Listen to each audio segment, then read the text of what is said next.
ng baking, ano po yung raw material na pinakamahalaga, and then ano po ba ang challenge na nararanasan nyo ngayon? And you have mentioned na yung wheat now is 100% imported. Wala po ba magiging initiative from the industry na magkaroon ng local production ng wheat if this is a challenge?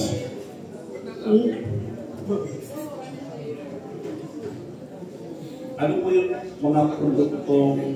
yung ingredients na mahalaga, na local, oo. At saka among the, ito nga nabanggit nyo rin, yung wheat is 100% imported. So that poses a challenge. Oo. Wala po bang initiative from your end na magkaroon ng parang another sector that will address that problem on wheat as an ingredient na magkaroon ng local production? Yeah, maganda na pag-look niya, no?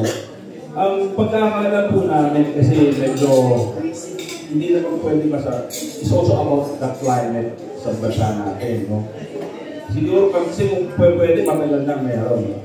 But siguro sa opening, we can meet our Secretary of Agriculture, Francisco T. Laurel, at pwede natin na-invite for a discussion.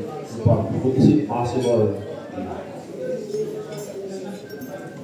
Sa mga ingredients na raw materials na sabi nyo, nagiging challenge sa inyo, alin po ba yun? About the raw materials that you're using now? Asukal. Sa local? Asukal. Asukal. Itlog. Yan. Itlog. Napaka-importante yan. Also yung oils. Fats and oils. Sabi niya.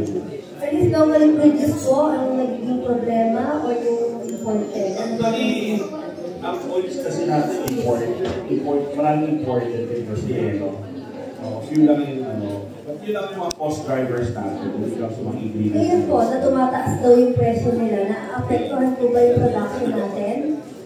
Sa experience niyo po sa ngayon, na-apektuhan ko.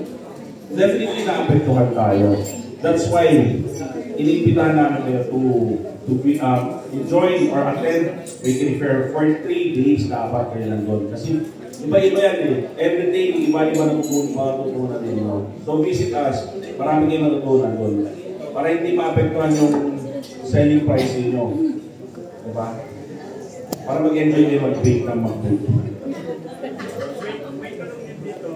May tanong dito. Sorry, may nagte-text dito. May dalawang nagtanong dito. Ano ang rules of the wedding cake competition na 150,000 ang premyo? Tapos may nagsabi, marami yata gusto magpakasal this year. Kaya maganda bang place to see design of cakes? Yung comment about wedding cake competition ninyo. Yes. Pwede pa humapon?